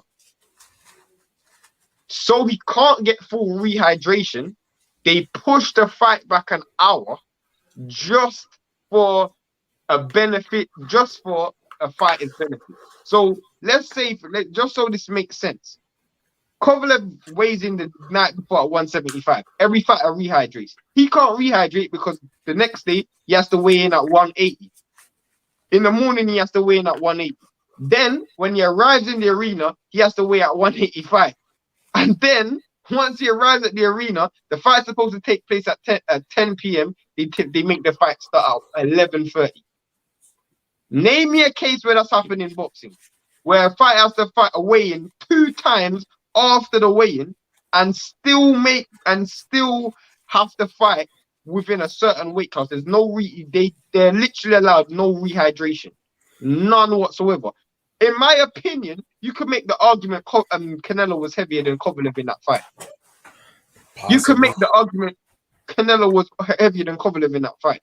Kovalev had to make 185 on the night. As soon as he arrived in the arena, he had to weigh 185. Name me a case where that happened in boxing. Priscilla Perez, we appreciate you jumping on. We hope you subscribe. I told Shane to take it light on you because we need your subscription. So and by this next comment, I think she's serious about boxing. Definitely subscribe. It says he's gonna give Mike his breaking news a run for his money. I'm not sure who he's. I don't know who Mike is. Yeah, I don't know who Mike is. Take this next comment, Shane. It's funny. Take this next comment, Shane. Kovalev fight was rigged. Those rehydration clauses are messed up. Is Bivol going through the same? Well, I don't know if Bivol's going through the same, but Bivol isn't For one, Bivol isn't as big as Kovalev. That's one thing. And Bivol isn't coming off a camp. Kovalev literally was coming off a camp in Russia and then flew over to America 2 weeks after fighting Anthony Yarde. Ridiculous. Yeah. And then he couldn't rehydrate, bro. It's crazy. Ridiculous. Yeah. I've never seen it in my life. And the thing is, you can tell during the fight. I think that was a lot of the reason why he was fighting the way he was fighting. If you actually, even if you, when you ever see Kovalev not try and land power punches, bro, Kovalev was fighting. Kovalev ain't fight. Kovalev was. I had Kovalev ahead in that fight, and he only threw a jab. Literally the whole fight, bro. He didn't throw no power punches. Oh, she said Mike Coppinger. So let me go back to that comment. He's gonna give Mike Coppinger his breaking news a run for his money. Gotcha. Mike Coppinger. Okay. The truth is, Mike Coppinger, he's good at what he does, but you know, he's also pushing a narrative because he works for a publication. So right. Miles Williams in the building. Big shout out to family right there. Shane, we're gonna get up out of here too. It's good. It's a good fight for me. I respect Rolly's skills, but he ain't fought no one on the level of Tank by 7th round KO. I could definitely see it. Priscilla, artificial wow. So you read the entire contract, and Kovalev had a gun to his head to sign. Shane, put your Batman suit away and stop fighting crime. You're a hero. Kovalev needs you as his lawyer. Personally, hold on. Big shout out to Priscilla Perez because she coming right at the GOAT. No, you're telling the truth. You're telling the truth on that one. Kovalev didn't have a gun to his head. Kovalev did not have a gun to his head, but let's keep it real, bro. Boxers are not bro, sis, or Broette. Kovalev didn't have a gun to his head. He's just doing he's just chasing the bag at the end of the day, bro.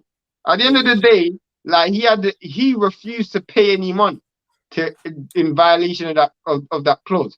Personally, I wouldn't have signed it. But if he didn't sign it, he ain't gonna get the Kovalev, the Canelo fight. So you're caught in between a rock and a hard place at that time. Yeah, Mike Coppinger, read the other comment I put. So Priscilla, I'm gonna ask this question. Pink Furry Goddess said attacking Shane. Yeah, she came in and came for the You didn't answer my question though. She didn't answer my question. Yeah, Priscilla, you name me a case where a fight has to weigh in 2 times at the same night. Yeah, I'm gonna put this out here. Actually, I'm glad she jumped on too. I'm gonna put this out here for Priscilla Perez and Pink Furry Goddess. We would actually love to have both of you on the show. I think that'd be a great look for us. Priscilla, I will give you a complete green light to Shane, uninterrupted. As far as I'm concerned, outside of me, Shane might be undefeated in arguments. You know, I gotta get my jab in, bro. How much time I put Jeff in the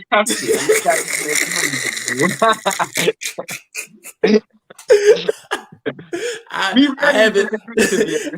haven't kept score. Shane is the reason why my argument skills are very sharp. I will definitely say that.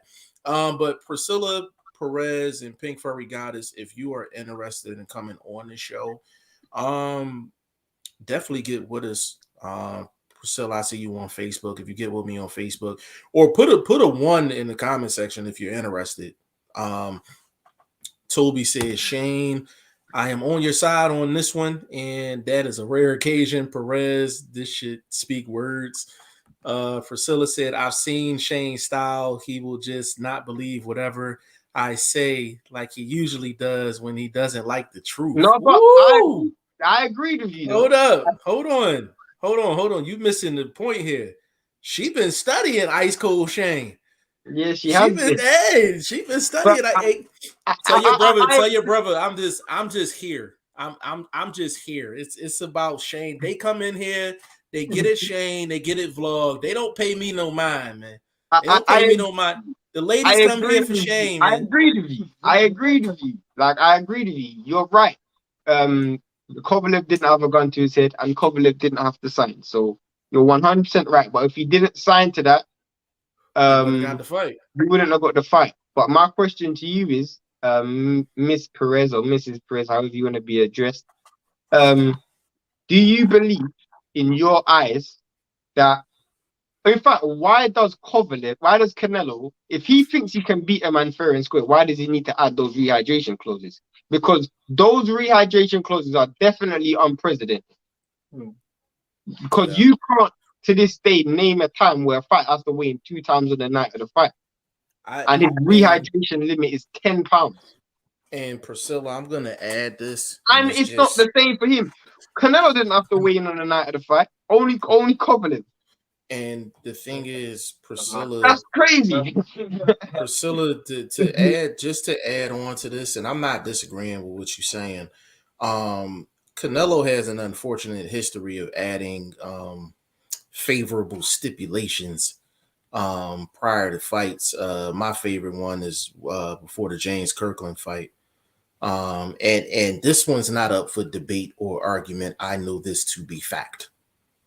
Now, I want to repeat that. This ain't up for debate. This is fact. Canelo told James Kirkland, you can't get this fight unless you get rid of Ann Wolfe as your trainer. That's a fact. That's a fact. Pink Furry Goddess, I love you guys. Love you too. Priscilla Perez. That is a fact, by the way. I was just reading the comment. What you just said is a fact. Yeah. Again, what fighter can decide what person trainer picks their trainer? I mean, it's ridiculous. I remember when Klitschko brothers used to pick what gloves you wear. That's one thing. You know, you used to be able to pick when you come in. When you, I remember Klitschko said to Pulev, "You can't come to Germany until 2 weeks out of the fight," or something crazy like that. I mean, I've never seen that in my life, but I guess Canelo's doing it right now. Priscilla is definitely a fan of the show. Picking a trainer, ridiculous. That's crazy. Priscilla Perez is definitely a fan of the show. Said vlog is cool, Jeff is laid back. Shane is usually wrong in his feelings mood. He was going up for the first time and he learned from the best Floyd. Bro, she cooking right now, bro. Listen, Priscilla, you got to come on the show. You got to come on the show. Shots, but the whole point of a debate is when I ask a question, I get a response. I acknowledge your point that Kovalev did not have a gun to his head, and you're 100% right. Kovalev didn't have to sign the contract. Okay, can you now answer my question? That's all I want. If your next comment isn't answering my question, then I guess you're just giving up this argument, because that's not how debate works. Priscilla Perez, we need you on the show. Like, can we set up a time and a date? Anybody come listen? I don't really care. It doesn't bother me. What you said? I said I'm far from emotional, by the way. It doesn't really bother me. Oh, listen. At the end of the day, Priscilla Perez, we need you on the show. Like, point blank period. We need you on the show. Anybody that comes in taking shots at Ice Cold Shane got some cojones. You know what I'm saying? So we need to have you on the show. So let's work something out. I give you credit because you come with energy, enthusiasm. I think that's why nobody comes at me, because y'all two are so just y'all are very. But I don't aggressive. Say anything that's that controversial, bro. Bro, no, listen. You're young and controversial. Like, you're young. It's not what you're saying. It's just like, yo, who this young dude think he is, knowing all of this stuff I'm about to get at him. So you have older people coming at you, younger people coming at you, females coming at you. Check me about things that I live. This is what you got to understand. I don't fact check people about 90s boxing, 80s boxing. I just take it at face value. I don't fact check people because I didn't live it. Mm-hmm. I live especially the last 6-7 years of boxing, bro. It's very difficult for you to. I live this, literally live this, bro. So it's difficult for you to speak about certain stuff. I live it. I'm not a fan of a fighter. I live it. So Yeah, she said vlog, we got you. Martha said, hey boo. Hey boo, what's going on, boo? Priscilla Perez, wait, Canelo held the gun to Kirkland and told him fire your trainer or fire this gun. So I got this one, Shane. I got this one. All right. So Priscilla, here's the thing. I have a very famous quote on this show. A fool is somebody that has leverage and don't use it. That's one of my favorite quotes. Mhm. Canelo at that time has all the juice, and he used it to his advantage. And it's the Floyd playbook. It's the Floyd playbook. Like he literally took Floyd's playbook and just added some things. He just got more extreme with it. Um, Even when Oscar was at the top, Floyd couldn't do nothing. Like Oscar picked his gloves and everything else. Like this is just what happens in the Boxing. sport of It boxing. happens in boxing. It happens in boxing. So it's not a matter of a gun to your head. I don't know what you like to do specifically, but if someone gave you the opportunity of a lifetime and they said, hey, you gotta walk into, you gotta walk into the building with one shoe and a half a stocking, like you for the opportunity of a lifetime, you probably walking in with a shoe and a half a stocking.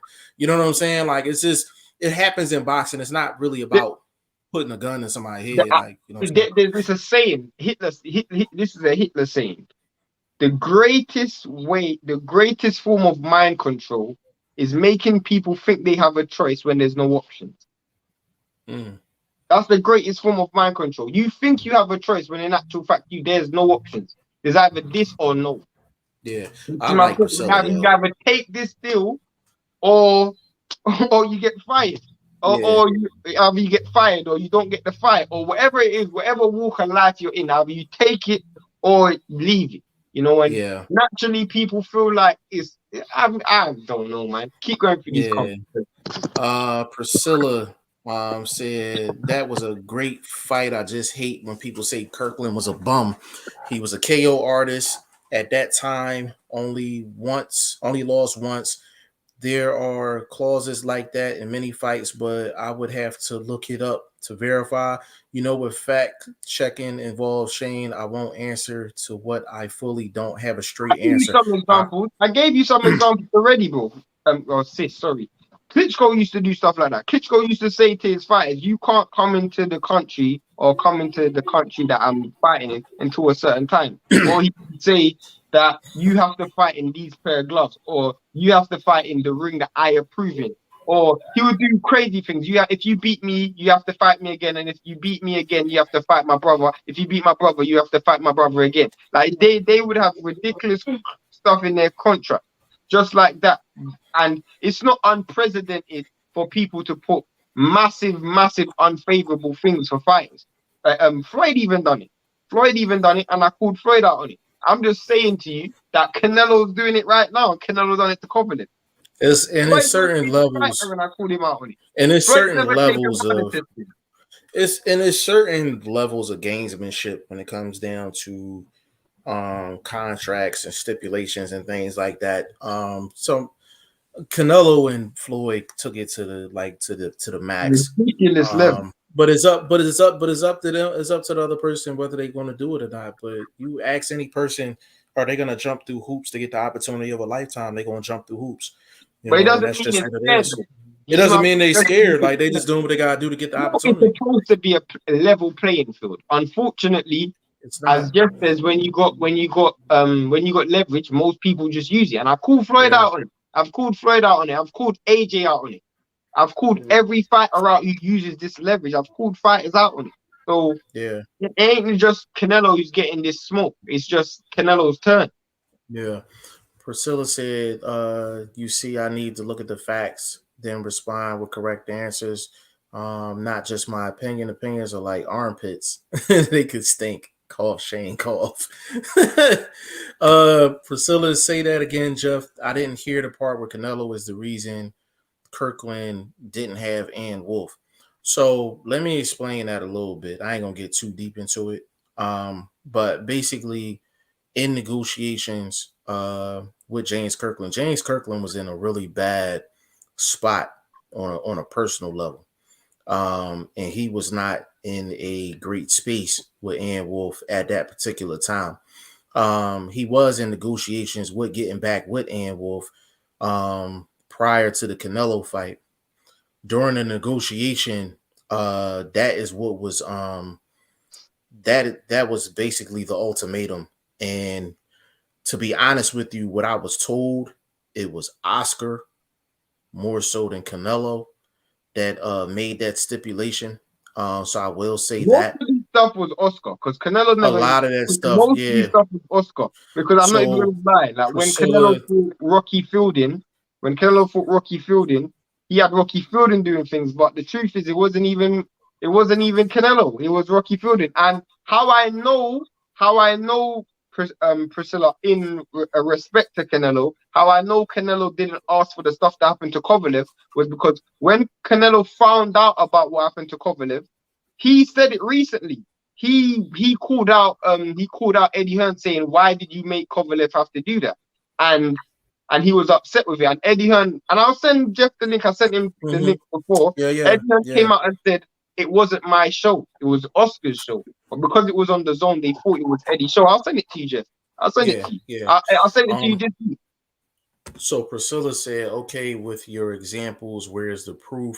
Do you know if the contract said he had to weigh in that night or you cannot produce the evidence? You asked a specific question, but have yet to provide evidence to claim as it was fixed. I know you're going to answer that. Let me add this real quick, Priscilla. We didn't come into this podcast expecting we was going to have to produce evidence on that particular topic, so I want to make that clear. Go ahead, Shane. But this is the difference between, no offense to you, Priscilla, this is the difference between someone who watches boxing and who lives boxing. If you watch the full fight card, Jeff will tell you, because Jeff was live for the fight, the whole entire night, did they not have a camera with Kovalev in the changing room? The whole entire night. And the whole entire fight broadcast, they were talking about Kovalev's rehydration, Kovalev weighing in, the time that Kovalev came in, because Kovalev had to come in at a certain time so he can weigh in early enough so he can rehydrate.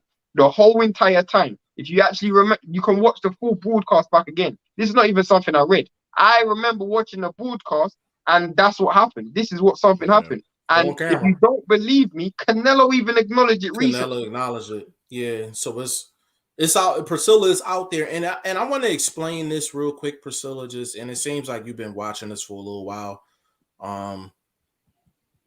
We're boxing fans, but we know a lot of stuff, inside stuff, a lot of connects, a lot of things like that. So a lot of things that we be speaking, if we really start getting deep into it, it's really from an insider perspective. I'll give you a quick story, and I'll quote this. Edwin said he said, "LOL, she's fire." Yeah. And Priscilla, you said you ain't answered this question neither. We trying to get you to come on the show. Are you down? Are you not down? What's up? Said all of these top guys use some advantages. That's very true. I tell you, put them out on it as well. Listen, when Tree fought Mushin in Philly, he was like, Mushin and them had an air-conditioned room, snacks and all this and all that. And he said they had them down in like a boiler room somewhere where the heat was turned all the way up. Literally, when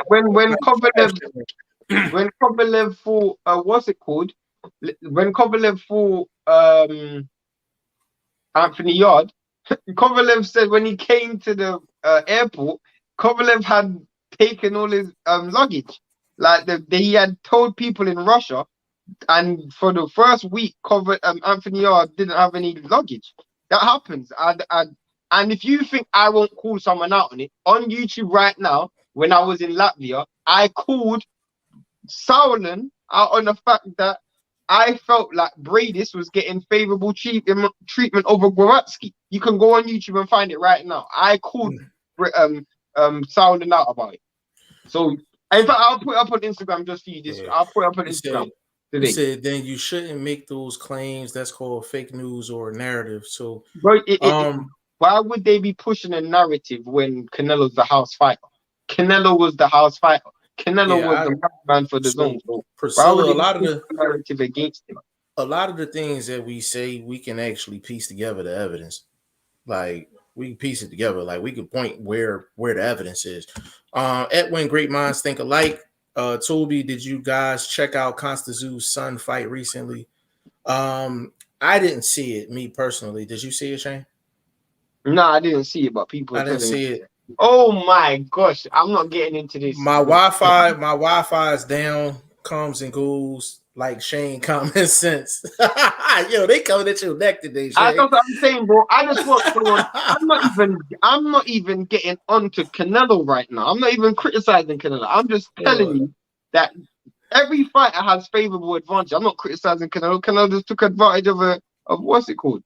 Yeah, Toby, I don't think he has a career like Tim think it is a money grab.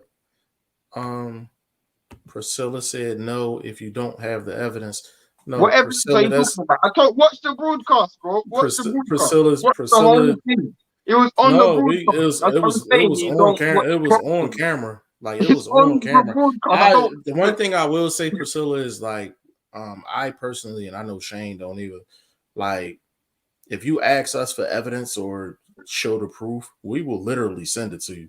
Like Literally, we'll it's on literally the send it to you. broadcast. We don't. Edwin Castillo's here. He knows everything about Canelo. He will tell you. Yeah, he'll tell you. And he loves Canelo. Canelo, he will tell you. This He'll is not tell you. something It's not. against Canelo. This is We just a not. fact. It's just a fact. Canelo, Yeah. it's not saying Canelo's wrong. He's taking advantage of He's taking advantage. He's using leverage. I don't have a problem with it. We just point it out. Didn't Danny Jacobs have to pay 1.5 million to Canelo because Danny Jacobs was supposed to weigh in the day of the fight. He had and they said if he didn't weigh in the day of the fight, he was going to have to pay $1.5 million. He didn't weigh in and paid the 1.5, and that IBF belt wasn't on the line. That's a fact. That's a fact. You can look that up. That's a fact. No, it wasn't on the line. It was just only on the line. It was only on the line for Canelo. Yeah. So a lot of things we say, we can actually give you the evidence. But that's the thing. If we can reach out to you on Canelo, he's just taking advantage. From Canelo. He's just taking advantage. Like it's every fight. Priscilla, I don't know why you're defending him. If we have the okay, if we can reach out to you on Facebook or Instagram or wherever you make your home, we can definitely send you whatever you need. We can send you whatever you need. We don't be talking just to be talking narratives or nothing like that. At the end of the day, Edwin said, "Do you hate me, Shane?" Of course he doesn't. Of course he doesn't. Edwin, I agree with her. He's paid his dues. I'm still waiting for you guys to send me the info to what I sent you. You don't even know what she's talking about, but fair enough, bro. No, actually, Edwin, I seen your article. I didn't send it to Shane. I'll send it after the show. You didn't send it to me, bro. Yeah, I didn't send it to him. So that's my fault. I'll send it to him right after the show. But you said, yeah, you're right, bro. At least Edwin Castillo, can you explain? Can you explain to Priscilla that there was a same-day rehydration clause for Kovalev versus Canelo? It's not a negative for Canelo. It's just a fact. Can you explain? Because obviously, it coming from my mouth is a lie, even though it came from the broadcaster's mouth, and it's a common fact. But can you explain that to Priscilla? Because you're a Canelo fan, I guess she will listen to you more than she will listen to me. Yeah. But what's the topic for what fights are coming this weekend? I gotta look that up. I don't know. Condon. I think that's it. I think Conlon fight is this weekend. Trying to think what else. I'm gonna be honest with you. I'm gonna have to look it up real quick because I really don't know. Schedule. And I apologize that I don't know off the top of the dome. Let's see.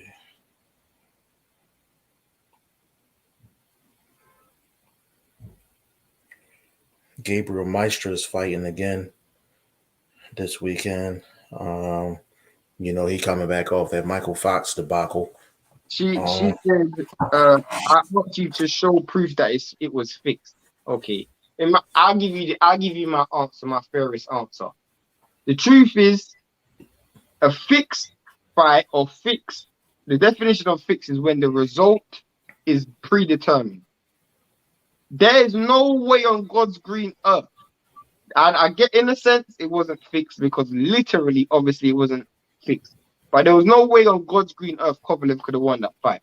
With the clauses and the advantages that were against him, there was no way he could win that fight. So in that sense, it was fixed, in my opinion, because I can't see a plausible way how someone's coming off 3 tough fights in 1 year, a 8-week camp, same day 2-time rehydration, and only able to rehydrate 10 pounds on the night of the fight, is able to win a fight against someone as good as Canelo. That's fixed to me, but fair enough. Okay. Toby, have you guys seen the laugh that Khan trying to fleece Eddie for some step aside money, saying he's gonna activate his rematch clause? What a bloke. He's a gangster. Yeah, he a pimp. Eddie Hearn said he's paying it though. Eddie Hearn said he's paying it. Edwin said, there's another article, or it's one I send, but it specifically says IBF rule F5 that they will not allow their fighters to fight in any fight if mandatory is in a purse bid. Yeah, but for it to go to purse bid, it gives a window of negotiation after order a fight. Right. The reason why I'm asking that is because I remember the IBF ordering that fight, but there's a time scale that they would have done it. So look at the time in which they would have done it, and look at when Canelo and Jacobs fought. Because I'm pretty sure, I'm telling you, if they ordered that fight in September, Canelo could have announced his fight before they ordered it, just like it happened with Usyk. YSM said the deck was stacked against Kovalev, and he took it because they offered him 10 mil and guaranteed him 2 fights on the DAZN platform. That's a fact. So Priscilla, the thing is, so I'm an insider, Shane is an insider, YSM Sports Media is an insider. So a lot of times when we say things and we be like, yo, this is the truth, if you ask us for evidence off screen, we'll give it to you. You know what I'm saying? But it's insider information for a reason. But we can produce the proof for sure. Edwin, me and Canelo didn't know about what was done to Kovalev. You didn't answer her though. You're blaming it on Canelo for it being fixed. No. If you actually listen to if you were on earlier, I actually blamed Oscar De La Hoya. And Canelo recently came out and said that he didn't agree with what happened to Canelo. Canelo recently came out and said he didn't know about it. And I have to believe him, because when he spoke to Eddie Hearn about it, I sent Jeff the link. When he spoke to Eddie Hearn about it, Eddie Hearn said it wasn't my fight, it was Oscar's fight. Yeah, Edwin, so Canelo didn't know about it. I'm not blaming Canelo. You know what? Just imagine what Oscar was doing when he was fighting. Exactly. Edwin, but Derevianchenko was stalling. This was a week after Jacobs' fight. To fight is mandatory. Derevianchenko, they actually gave Kovalev $12 million. Exactly. There you go. Exactly, bro. I can't disagree with that. Yeah, I can't disagree with that at all, man. But we're gonna close this thing out, man. Hour 53 minutes strong. Of course, we on one topic and it go wherever. What time were you on tomorrow, right? Yeah, tomorrow. So I don't know. I might need you to start to join up. I don't know what your schedule looking like, but tomorrow I gotta hit it. Yeah, I gotta hit a vlog too. I don't know where you been at. Toby, I blame Shane for everything bad that happens in boxing. Just makes life easier. I suggest someone do the same. By the way, Lucas Brown not far from announcing his next fight. He will be keen. Tell him to come on the show, man. Tell him to come on the show. Wait. He says just makes life easier. Blame it on Shane. I mean, you might as well, bro. Oh man, it's funny, man. Before we go, man, it's funny because I'm proud of Shane because he don't really lose too many debates. but I feel I like don't even the truth. I'm not even emotionally attached to this. Like, I feel like but I feel like I'm a big reason why he wins a lot of these debates because me and him spar all the time off camera. Like, you know what I mean? Toby said, haha, just joking. Nah, we It's cool, appreciate you, bro. Oh, I got love, bro. thick skin, bro. At the end of the day, yeah. At the end of the day, when it comes down to this boxing stuff, I don't have a favorite fight. I don't have a fighter that I'm emotionally attached to. So, and I don't hate Canelo. There's this narrative we that I love hate it. Canelo. Listen, we like Canelo. We like Canelo for sure. As I said, if Canelo beats Bivol, he's pound for pound number one. I said that. Toby said, just rubbing in the salt you got today. He said, but you handled yourself well, mate. Salute fam is still waiting for the info, Jeff. Don't send me Mr. Screenshot of his reasons to hate Canelo.